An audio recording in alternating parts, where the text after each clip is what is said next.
Muchísimas gracias. Vamos a conversar hoy con el economista José Luis Tapia acerca de los anuncios económicos que ha planteado la presidente Keiko Fujimori en su discurso de 28 de julio, su discurso inaugural. José Luis, muchas gracias por la conversación. ¿Cómo ¿Cómo está? Encantado estás? de estar acá. Sin que exista ningún tipo de crecimiento económico, sin que esto esté amarrado a la productividad, la presidenta Keiko Fujimori anunció el aumento del sueldo mínimo de 1.130 a 1.300 soles, un aumento de 170 soles. ¿Qué te parece? A mi modo de ver, ese incremento va a conducir a un mayor desempleo en la juventud, sobre todo. Los Sí. que salen de los colegios, sobre todo. Ellos van a ser los peores afectados, aparte de las microempresas, ¿no? Que también van a salir afectadas, porque muchas de estas van a irse a la informalidad, ¿no? Y eso no es bueno si quiere formalizar la economía peruana, ¿no? ¿Cuándo se aumenta el sueldo mínimo? Cuando hay un crecimiento económico, cuando hay mayor productividad. De lo contrario, es puro populismo. Es correcto, todo aumento de salario es porque rinde mejor el trabajador, ¿no? Es más eficiente, es decir, consigue más con lo que le dan. Y lo que está haciendo es un error en el sentido metodológico, es decir, para tú poder incrementar el sueldo, tienes que probar que los trabajadores de las empresas están produciendo más. Y acá el problema es que asumen que todas las empresas tienen la misma realidad económica en cada una. Es como si tú dijeras que una empresa sube 65% de su productividad, otra 35% y el otro 15%. Pero le pones un flat, es decir, 1.300 para los tres, como si los tres produjeran lo mismo. Y ese es un gran error porque le estás elevando a algunos los costos y a otros no.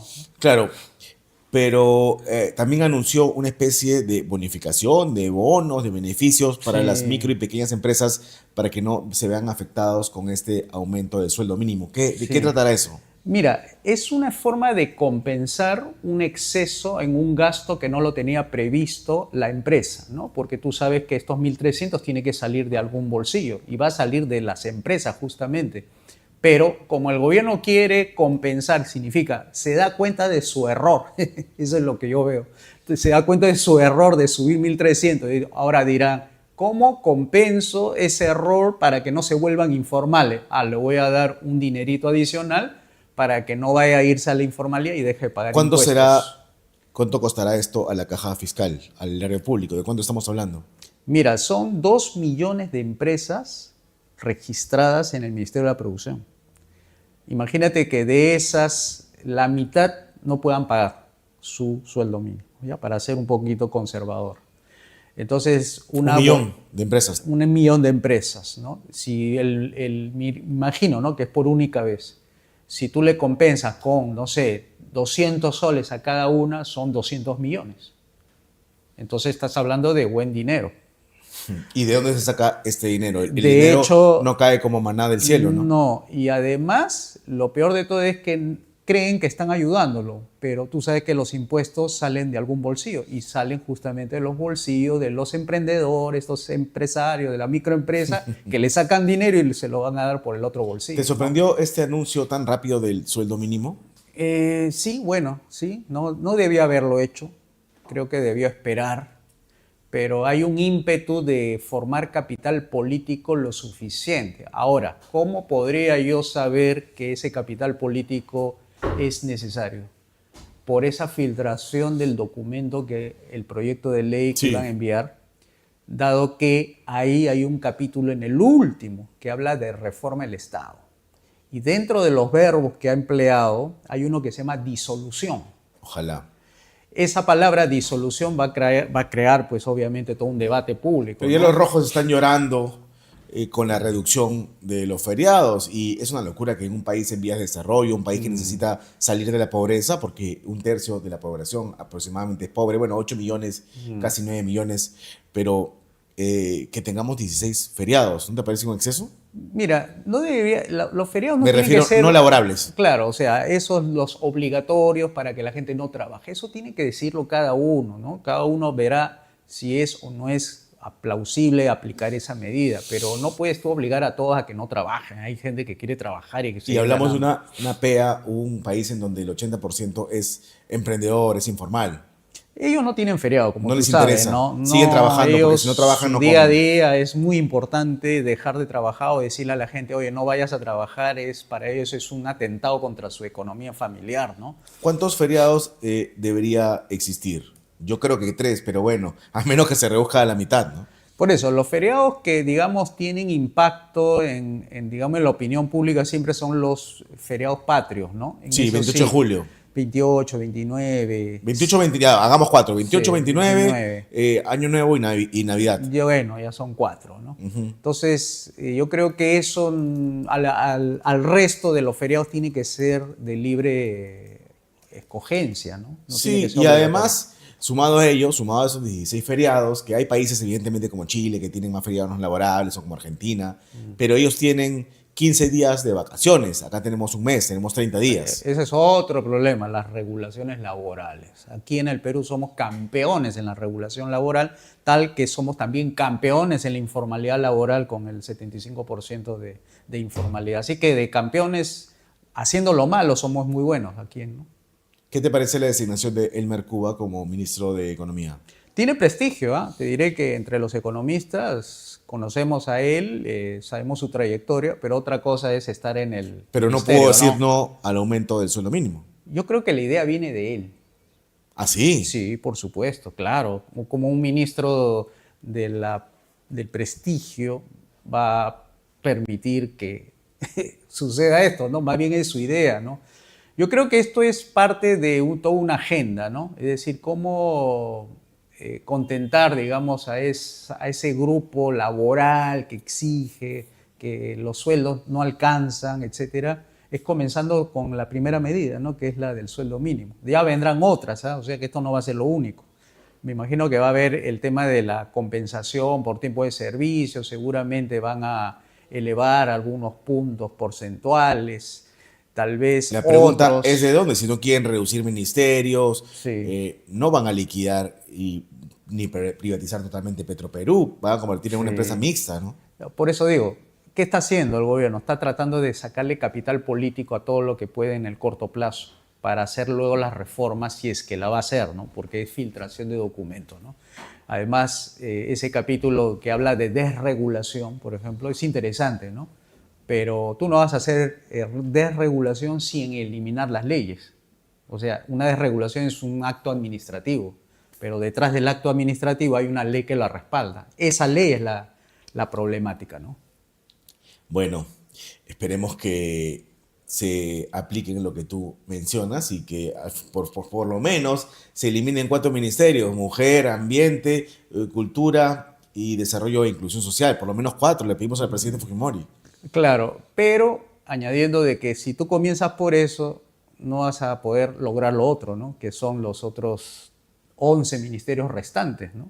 Porque realmente si tú quieres hacer despegar la Sí, economía peruana, tienes que llegar pero a un mínimo, digamos, claro, de 3, 4 funciones del Estado: justicia, seguridad y obras pero públicas. eso ya estamos pidiendo peras al olmo. No sabemos que la señora Pero Fujimori eso es lo es correcto, ¿no? socialdemócrata. Claro, eso es lo correcto, eso hay que informar al público. Lo que ella está haciendo es simplemente expandir a un Estado que no se necesita, porque todos estamos de acuerdo en el tema de la seguridad. Ahí no hay problema. Nadie creo que No, observa claro. esa parte. Pero donde hay problema es justamente en las demás áreas de la economía, porque la educación es economía, salud es economía. Acá hay escasez y aquí también hay escasez. Así que no se le puede decir que ese sector no es económico. Ese sector es económico, no es social. Social es, digamos, para pasar por algo, digamos, de sensibilidad, ¿no? Pero no es social, es económico. Profesores hay que contratar, colegios hay que construir, y eso pasa por las leyes de la escasez. Bueno, el tema de la salud y la educación se soluciona con el tema ya conocido de los vouchers, ¿no? Sí, voucher, pero hay que liberalizar ese sector. Salud tiene el 95% del Estado cubierto, Sí, cobertura. el privado es nimio. Es poquito, es casi nada. Hay 65 clínicas, creo, asociadas en un gremio. Yo recuerdo que Dina 65. Boluarte destacaba que todos los peruanos teníamos seguro, pero no tenemos medicina, no tenemos citas. Pequeño, No, no grande, funciona. así se llama un oxímoron, un pequeño, gran detalle, ¿no? Sí, no, aquí a la gente hay que elevarle sus ingresos, pero no por vía del sueldo mínimo, sino por vía del mercado libre. Cuando tú tienes mercado libre, atraes inversiones, y las inversiones es la que empuja el salario hacia arriba. Entonces no es que el gobierno hace las coordinaciones para que suba el sueldo. No, Ahí estamos mal. Si no, pongamos el sueldo mínimo en 5.000 soles y todos seamos felices, ¿no? Y por supuesto que vas a aumentar pues, el desempleo a un 100%. Así es. ¿Debería existir o no el sueldo mínimo? No, o sea, ya el sueldo mínimo existe aún sin digamos, un dispositivo legal. El sueldo mínimo de un chico que sale del colegio y no tiene ninguna experiencia laboral está por los 800 soles, ¿no? Entonces, ¿qué es sueldo mínimo? En negro. No, o sea, ¿De manera formal? de mercado. Tú le haces una encuesta a los empresarios, ¿cuánto tú estarías dispuesto a pagarle a un joven estudiante recién egresado del colegio sin ninguna experiencia laboral? Te salen las encuestas que eso entre 600 y 800. O sea, eso es lo mínimo que puedes tú pagarle a una persona que no tiene conocimiento laboral. A una especie de practicante. Claro, o sea, practicante es un eufemismo para decir recién estás empezando, ¿no? Pero es trabajo finalmente en los dos casos, ¿no? Pero te piden desde el Estado determinadas horas. Muchas veces cuando hemos sido practicantes nos dicen que no podemos quedarnos más tiempo. ¿Y el niño que trabaja con su padre en la bodega también es practicante? No, él no. Ya ves, entonces la ley está mal dada. Está mal dada. Claro, es una ley mala, por eso decimos que las leyes laborales son malas leyes. Eso no significa de que cuando uno anula todas las leyes laborales la gente pierde sus derechos. No, los derechos parten desde el momento que hay contratos. Cuando tú te pones de acuerdo con el trabajador, lo haces con un documento donde estipulas cuántas horas vas a trabajar al día. Modelos híbridos. Claro, o netamente digitales, ¿no? Tiene que ser libre. O sea, la contratación no puede ser regular, no puedes decir cuántos tipos de contratos laborales va a haber para tu relación con el trabajador. Pero lo que me estás tú contando, narrando lo que estamos conversando contigo y quienes nos están escuchando, es lo que ocurre en el país, en el 80% del país. Bueno, de manera orgánica, natural. Incluso verbal, ¿no? Ni siquiera por escrito, ¿no? O sea, claro, queda pactado en que se entienden las partes. Y los pagos se dan por yapes. Y ni siquiera, claro, eso es lo que tú dices, totalmente cierto. Claro. Ni siquiera ellos piden que le den gratis. No quieren ni CTS, seguro, nada, ellos no les quieren interesa su dinero constante y sonante, quieren el dinero en el bolsillo, ¿no? No quieren pasar ni siquiera por el banco, dámelo en efectivo. Porque ni creen en los bancos, o sea, te diré, la mayoría de la gente ahí cuando he ido al mercado de frutas a comprar, yo le digo, ¿por qué haces con tanto dinero y no lo tienes en una? No quiero saber nada de los bancos son unos ladrones, etcétera, etcétera, ¿no? Y es porque tienen esa idea pues totalmente correcta, ¿no? De que los bancos cobran demasiado por los intereses que te pagan, creo que es el 4% anual. Y también con el cambio de dólares es que ganan un montón de plata. Y no hay competencia bancaria, o sea, hay poca. ¿Para ti no hay competencia bancaria? No, ¿cómo se llama competencia? Mis amigos banqueros me dicen, pero existen como 20 bancos en el Perú. No, lo que pasa es que puede haber 20 bancos, pero 4 son los que te concentra el 75. O sea, las estructuras del mercado son rígidas, o sea, ese 75 no va a cambiar por más que entre un banco más, no se vuelve 75 a 25, ¿no? Claro. Entonces, esa idea de la ley de banco es malísima, eso hay que derogar. Hay muchas leyes, yo creo que lo he explicado aquí varias veces, ¿no? Hay que derogar miles de leyes para que haya una libre competencia, no una competencia administrada tipo Indecopio, Sinermin, Superintendencia de Banca y Seguro. Que al final juegan a favor de las empresas y no del usuario, ¿no? Exacto, tú mismo lo has dicho. O sea, no hay realmente una defensa al ciudadano común en cualquiera de sus facetas, sea de usuario, sea consumidor, incluso de los bancos, aseguradoras. Todos siempre salen a favor de todos los... Es decir, las leyes que están creadas es de defensa de los intereses de las empresas. Por ejemplo, la ley antidumping, que tanto se queja, le han puesto no sé qué porcentaje al tema de un producto hecho de acero de la China. Por ejemplo, ahí tienes un caso de que le ponen un impuesto que es impredecible saber cuánto va a ser finalmente.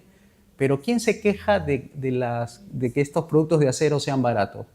¿Se quejan los que compran o se quejan los que venden? Los que venden. Los que venden. Pues entonces esa ley está hecha para los competidores, no para los usuarios, ¿no? Porque al usuario le beneficia. Claro, por supuesto. Entonces imagínate que Indecopi esté defendiendo pues, los intereses de esas personas. ¿Qué hará la presidenta Fujimori con el tema de las AFP? Me imagino que va a reglamentar bien ese aspecto del 2%, que 1% se te iba a tu cuenta, el otro % para tu seguro médico, etcétera. O sea, va a perfeccionar, va a defender ese sistema. No veo que vaya a haber la libre competencia, Para o sea, ti que venga sería AFP de otras partes del lo mundo, ¿no? adecuado como liberal clásico eliminar la obligatoriedad. Claro, todo lo que sea obligatorio en materia económica es malo, porque creas distorsiones, subes precio, creas informalidad. O sea, es malísimo, ¿no? Obligar a la gente en materia económica. Lo que tú tienes que hacer es abrir los mercados para que la competencia se encargue de sustituir eso obligatorio por algo opcional para que la gente pueda encontrar Y en cuanto a alternativas. la ley de promoción agraria que reduce al 15% El impuesto a la el impuesto a renta. la renta para las agroexportadoras, en vez de eliminar esta norma, ¿no se debería aplicar para los demás sectores? Claro, eso se llama igualdad ante la ley, ¿no? Que todos paguemos los mismos Sí, yo no estoy impuestos. en contra de eliminar, sino de ampliarla. Claro, y 15, eso debería ser, creo yo, una transición hacia incluso eliminar el impuesto a la renta y quedarte con un solo impuesto. Realmente el Perú no necesita muchos impuestos, necesita uno nada más. IGB.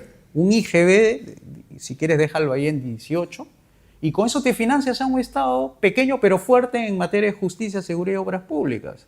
Porque dicen fuerte en qué, no fuerte en esas tres, no fuerte en trabajo, fuerte en economía. O sea, un Ministerio de Educación no debería existir, ni tampoco Ministerio El Estado del nunca, Trabajo, nunca nada. deja de crecer, ¿no? Es Bueno, un parásito eso, que crece y crece y crece, ¿no? Es un claro, monstruo que crece ese es el poder sin político. problemas. Sí, ese es el poder político por ausencia de partidos liberales. ¿Ah? No es culpa de los socialistas, No, es no, culpa no. de los liberales que no tienen todavía un muro de contención para evitar que siga creciendo el Estado. Porque tú sabes que por más constitución que pueda decir ABC, si no hay alguien que defienda, ese ABC va a ser letra mojada, ¿no? O sea, papel mojado. Entonces Sí. no sirve, ¿no? La presidente Keiko Fujimori, tú lo dijiste en este programa, tú la calificaste de centro izquierda, de Centro izquierda, ni socialdemócrata. siquiera yo lo dije, lo dijo la misma señora Luz Salgado hace varios Me años. lo está demostrando, ¿no? Sí, y en la práctica lo ¿Qué está auguramos demostrando. entonces para este gobierno? ¿Un Alan García 2 como segundo gobierno de Alan García? Va a depender el poder de fuego de la caviarada. Así. Cuántos recursos políticos tenga para que pueda o no hacer la señora Fujimori su gestión presidencial. De ellos depende. O sea, todo depende de cuántos recursos tenga, de ponerle en jaque, no dejarla hacer, etc. Yo creo que eso va a ser importante, a ver cuánto poder de fuego tiene el otro lado también. Se dio ¿no? demasiado Alan García ante la caviarada. Le dio el LUM, le dio el Ministerio de Ambiente, el Ministerio Sí. de Cultura. Sí, a mí me preocupa, por ejemplo, esa idea de darle el salvoconducto a la señora Betsy Chávez, ¿no? Que se está evaluando Claro. por Carlos Spa. Me preocupa ¿Tu porque ex amigo o es sí. tu amigo Carlos Spa? No es un amigo, es un conocido, Ok. ¿no? Y obviamente, pues, Pero si están eso es una evaluando, extorsión desde México, de la señora izquierdista Claudia Sheinbaum, porque dice, ok, vamos a retomar relaciones diplomáticas porque las comerciales siguen, Sí. Pero si es que como moneda de cambio le dan el salvoconducto a Betty Chávez. Eso Sí. es inaceptable, ¿no? Sí, claro, poner a Betsy Chávez en el mismo nivel de los millones de dólares o cientos de millones de dólares de relaciones comerciales, ponerla al mismo nivel es un insulto. Pero algunos porque- señalan hay que darle el salvoconducto porque una persona no puede quebrar o evitar que dos países continúen en relaciones ahora que debemos fomentar la alianza del Pacífico.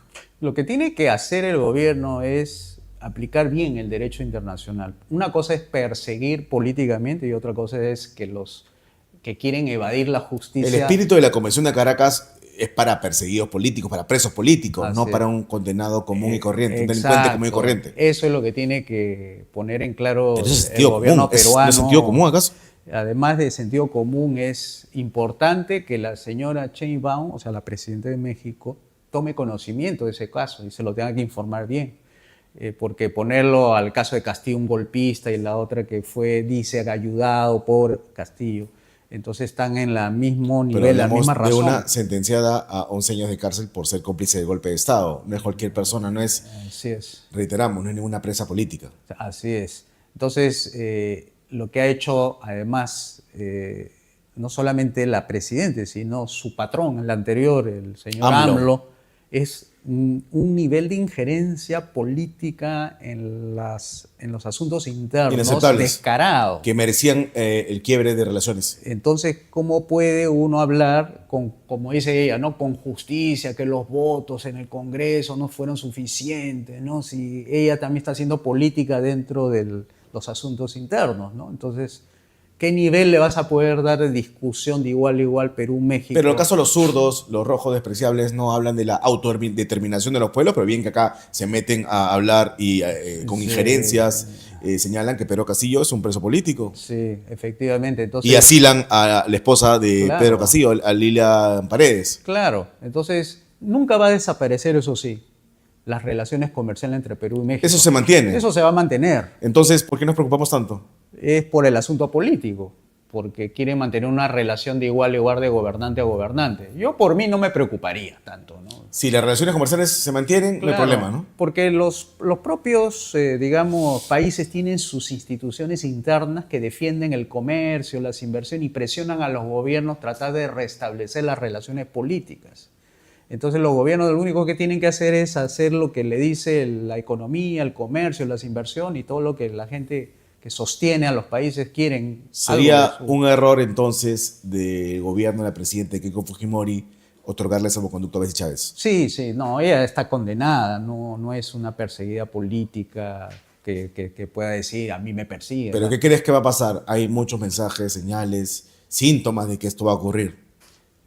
Me parece por los últimos, digamos, intervenciones del canciller, es que sí parece ser, ¿no? ¿Y qué hace Espada de canciller? ¿Te parece adecuada esa designación?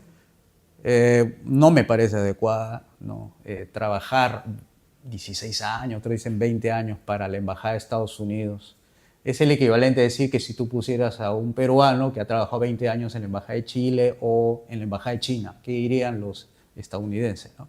Por eso yo creo que lo hacen más por hacerle un guiño de ojo a Trump, porque Trump no ha dicho nada, absolutamente nada, ni una felicitación a la ¿Y por qué? presidente por el tema de Chancay, por ese tema. Sí, entiendo. Y ya, claro, es un acérrimo crítico de China el señor Espada. Sí, es un símbolo. O sea, poner a Chancay en el puerto de ahí en Perú es un símbolo. Acá estoy yo, dice los chinos. Entonces Trump está molesto. Pues. ¿Cómo ha podido pasar eso? Por su culpa. Y tú miras Corío, ¿no? Ese puerto que supuestamente debió haber sido también otro que compita con Chancay, pero mira sus antecedentes, puros bloqueos, resoluciones, impedimentos, requisitos. En cambio a Chancay, rapidito salió todo, pero para el caso de Corío no. ¿Por qué? Gobierno regional me dicen que es eso. Que salga adelante Corea, entonces. Claro, debería hacer eso, pero tiene problemas, no sé, hasta ahora no lo pueden sacar adelante. Hay que comerciar con todos, hay que estar abiertos al mundo, pero con nuestras leyes, con nuestras normas, porque ahora Claro. ese problema de que no se puede fiscalizar Chancay, ¿no? Sí, pues hay una defensa del gobierno chino porque ha sacado un decreto que se llama el 345, algo así, que dice, todo lo que vaya a perjudicar las leyes de China, digamos, los ciudadanos de ese país tienen que acatar las normas de su país de origen, no las que están diciéndote las que el país de receptor, digamos, digamos, del ciudadano donde se encuentre. Si afecta los intereses de China, no tienes el deber de obedecer. Así dice el 345, o sea, que no, o sea, Chancay tiene que defenderse como de lugar, dicen ellos, ¿no? Pero no tiene sentido. Esa es una discusión que yo he visto en redes y que tiene implicancias internacionales. O sea, esto no es solamente para el Perú, ¿eh? Esto es a nivel mundial. O sea, ha mandado un decreto el gobierno de China diciendo las leyes chinas no solamente es territorial, es extraterritorial. Así que ningún Pero ciudadano chino... Estamos en Perú, no estamos en China, ¿no? Exacto. Eso No somos va- una provincia de China ni nada, ¿no? Pero dice Gracias a siempre, Dios. siempre que no afecten los intereses o las leyes, si no serán sujetos pasivos, algo así, de las leyes chinas. O sea, que lo pueden condenar desde allá, si no acata las leyes de allá. Así, bueno. Sí. Para eso se necesita una, Sí. una cancillería fuerte, ¿no? Sí, ahí, por ejemplo, tú ves el nivel de injerencia, ¿no? Es decir, son imperios, pues, finalmente. China es un imperio, Estados Unidos es un imperio. Entonces, ¿qué puedes esperar, no? Tú tienes que tener simplemente tus buenas instituciones que hagan respetar las leyes en el Perú, ¿no? Con eso te defiendes bien. Pero si ahora se van a poner a defender el mar peruano, que las embarcaciones chinas, según dice el canciller, que hace una explotación irracional de la pote, etc. La culpa no es de los chinos. La culpa es de nosotros por no que haber no saber defendemos nuestro mar, exactamente. Todas nuestras nuestro- instituciones están funcionando bien, ¿no? Ese problema. Ese es el problema. ¿Qué expectativas finalmente tienes en cuanto al crecimiento económico con el gobierno del presidente Keiko Fujimori? Bueno, se ha relanzado, digamos así, ¿no? O sea, las expectativas, digamos, Hay confianza en hay las confianza inversiones. empresarial. Yo creo que Confie ya dio digamos, su respaldo ahí, pero todavía quedan 6 meses, porque en esos 6 meses va a definir bien su rumbo, ¿no? Si va a hacer las reformas que son necesarias en el Perú o va a seguir siendo lo mismo que se ha venido haciendo hasta ahora, He ¿no? escuchado a Miki Torres hablar de reformas de segunda generación, ojalá no. Ojalá, sí, sí, sí. Yo, por el bien del Perú, yo quisiera que sean reformas de libre mercado y no reformas cosméticas, que a veces, la palabra a veces es demasiado grande para los hechos, ¿no? Ya pronto esperemos que exista un partido liberal, ¿no? Claro que sí, va a haber, seguramente. Lo vas a liderar. Por supuesto. Estaremos Claro que atentos. sí. Muchas gracias, José Luis, por la entrevista. Que tengan un buen Ok, fin de semana. muchas gracias a ti. Ok, amigos, vamos a hacer un corte comercial. No se desconecte, ya regresamos.